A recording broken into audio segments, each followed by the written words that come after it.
Tonight's video was supposed to be something different, but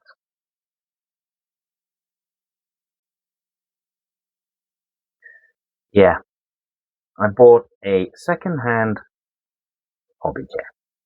But this does lead me on to kind of what I wanted to talk about, and it's really about living in the Falkland Islands and hobbying in the Falkland Islands. Really, that's what it's about. Because you can't always get what you want. It's not, you just can't just pop down to the shop and, I'm going to go to the Games Workshop shop, sorry, the Warhammer shop, and purchase what I need to buy. It just doesn't happen in the Falkland Islands.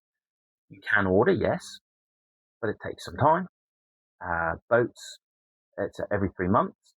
You can get planes, that's 2 to 3 weeks. But it all depends if the planes are flying, if the freight gets put on. Quite frequently, the freight gets bumped. So it's not always easy to get new models, terrain, whatever, here in Falkland Islands. Very difficult, in fact. The joys of living the arse end of the world, basically. That's it in a nutshell. So you have to adapt, you have to be flexible, and you've really got to do a bit of hunting and try and find those gems out there. I've been lucky, to be honest. I've actually been quite lucky over the years, and recently it's been an absolute find in some cases. So the last find I had, I managed to get a whole heap of Lehman Russ tanks, some Land Raiders, etc., which is one sitting here, which I've kit bashed into the World Eaters Land Raider, and I want to run 2 in Gore-Track, so I managed to get this Land Raider off a cousin of mine. I didn't realise he had a lot of stuff, and I've just kit bashed it, and I've just got to paint it up now. So yeah, really chuffed. I've just added bits and bobs and whatnot to it. So yeah, so managed to get that little haul, and that was really good because I got all these tanks, etc. casing. Anyway, yeah, it's kind of ingrained in us, really, as Falkland Islanders, because we live on an island, and the island way of life is you have to, I say make do. I mean, it sounds like, but you're not going to get anything else. But you got to remember, I'm 46 years old, so it was a lot different when I was younger growing up. There was no internet. There was no proper TV channels or anything like that. My TV would come on at 6 o'clock at night for children. I think it was 5 o'clock or 6 o'clock at night when I was at camp, and I had TV for like an hour, and then after that, that's it. The adult programs would come on. So yeah, I had to be grateful for what I had when I was a kid. So there was no internet and no easy access to toys or anything like that. And also, because you're on an island, if something breaks, it's difficult to get a new part, to try and fix that part or whatever. So islanders are very, very practical people, and they're very good with their hands and coming up with a solution to something. And yeah, that's kind of what it is like the hobby here, really, because you can't, like I said, you can't just pop down to the supplier and go and get what you need. You're going to have to wait months. So that's why a lot of people have adapted to the need to fabricate something, be it on a vehicle, be it for their house, etc., whatever. That's just what we've done as a people, and I think I'm very proud of that. That we as a people can try and make do with what we have, try and fix things. Yes, it has changed dramatically over the 20 plus years, whatever, longer than that, to be honest. since the fishing industry took off, etc. So it's a lot easier to get stuff. It's a lot easier to get items, but we still have to find a way sometimes to repair and fix things. So I kind of just wanted to show some models really that I've sort of grabbed over the time, purchased, begged, borrowed, whatever, pleaded some people to sell, to go from there, because at the end of the day, I'm a collector and I like to collect Warhammer. So I've got some items here. So this is my Contender Dreadnought that I got off Thomas. He was selling all his custodies, whatnot, and this dude, he was missing a few things. As you can see, I've had to make a makeshift weapon for him. So I've done that with the tip of a Guardian Spear there. And then I originally was going to use this as a Dark Angels Dreadnought and go from there, because hence the cloaks, etc. Then I realised once I bought the Custodies, these are very good in the Custodies army. So sorted them out, painted, but I've got another one as well. That's that one. And then these ones were purchased along with the Leman Russ. So we've got some little dreadnoughts. I haven't even done anything with these yet. As you can see, they are still grey. And I think, well, depends on what they do with 11th edition. Are these going to be legends or whatever? I mean, I'd like to see them upscaled, to be honest. These upscaled would be fantastic. I think they're great little models, but they just don't look very good against Redemptors now. They look so small and tiny.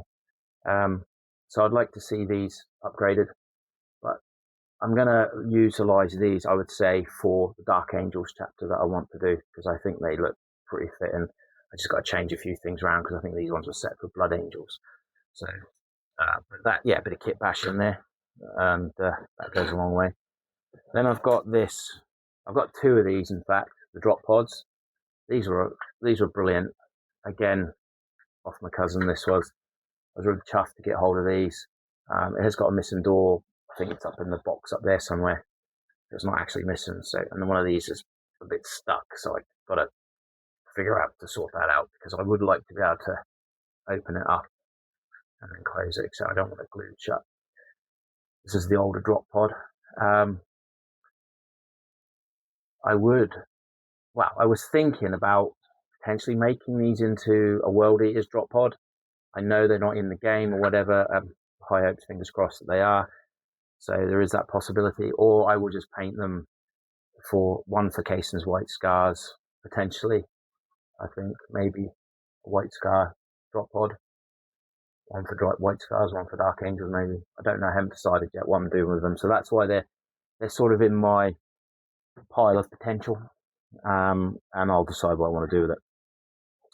Then I got this Ogre or whatever he is.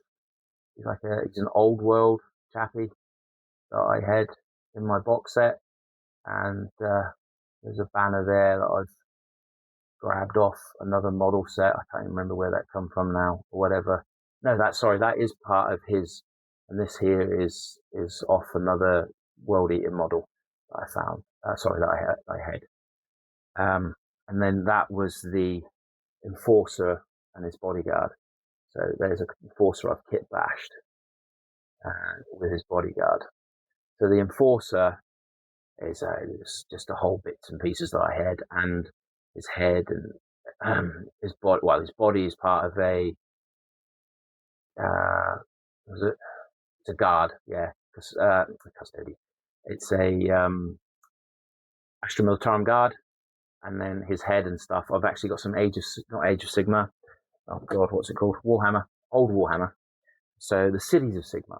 There we go. That's what I was getting confused with Sigma.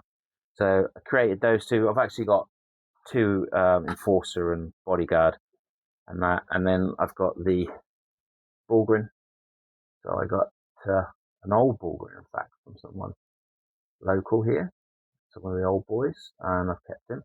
Probably the base is not the right size. I didn't check the base sizes on them, so I need to look at that and go from there. But that's the case with Astra Militarum. I do like the older metal models. They're pretty cool. So that's just kind of a brief insight, really, into in the islands here. You've got to do your best to try and find items that will help in your hobby in the islands, and it's not easy at times. It can be quite difficult, especially glues. So we recently had a super glue shortage. I like using super glue. I know there's a debate on there, so maybe that's another video. Debate about plastic glue or super glue. I tried plastic glue. I didn't like it. It wasn't quick enough for me. I just wasn't happy with it. So I moved to super glue. I haven't looked back. I like super glue. Many will disagree, especially Jack when he was there. Oh, bloody super glue, bloody Aussie. But I like it. Quick, it works, does what I need it to do. So I'm happy with it, but that's just me. I like my super glue. So we've had a super glue shortage, and that's been really, really difficult. I had to stop building for a little while. Managed to get it, and it's really expensive here. So we've got, I don't know what the price are in the UK. But this is £6.40 for this super glue. And this is one I like using, is industrial grade super glue, and I get this from my local shop, Lifestyles, it's a house shop, really. It's what do you call them? Oh, I can't think of the names now. Builder shop, all that kind of stuff. And there's a couple other shops like that. So what I'll film them. I'll go in there and video and show in other videos what they're all about, and you can see where I collect items, things like that to help with my hobby. I was in there the other day actually. It's a really nice MDF board. I think, oh, what can I do with them? So yeah, thinking of some ideas with that. So yeah, that's it. So the second-hand chair is that's really nice, by the way. It's really comfy. I really like this chair. It's a little bit rough and ready, but it was only 15 quid. So I'll have that. The other chair was all right, but it was too low. And so now I'm up higher, and I do like this. So I can sit here, so definitely better. I do like it. It is nice. And yeah, I'm going to be able to, it's going to be better on my back. And I'm going to be able to paint a bit better. Does that look good? Do I look good? Yeah, I think that it's going to work. It's going to work. I'd like to get a nice hobby chair eventually at one stage, but this will do absolutely perfectly. It's nice and comfy. It leans back, and yeah, perfect ergonomic chair for doing my painting and things at the desk here. I am looking, I think, to change this at a later date. Maybe put a bit of worktop in, just all the measurements of the door, and then I can change this space so I can actually get my legs underneath, because I've got drawers here full of items. If you can see down here, there's all sorts, so many models in here, etc. Just ignore my Christmas pajamas. But yeah, I've got loads of models in there. Then I've got my paints here as well. So I've got more models, more models up here, and the phone's just come off the stand, so I'm now holding the phone. There we go. So more models, things like that. So yeah, that's it. Just a short video. What it's like to hobby in the Falkland Islands to a certain degree. I'll do more videos on this. Got a few video ideas, what to do, things like that, and show you a bit more about the hobby and stuff like that. Tell you what is good, when I go to Punta Arenas as well. So that's only like an hour and a half, around 20 minutes on the plane. And that is fantastic. When you get over there, you can get so many different hobby bits and bobs. It's great. So I managed to get all these kind of things over there. Yeah, we do get these here, but they're not cheap. So you can go over there and only a couple of quid for one of these clippers. They're not the best clippers. I'm trying to look for the smaller tips on them. So these ones are my favorite, to be honest, but they are a bit worn now, so I need to get some new ones.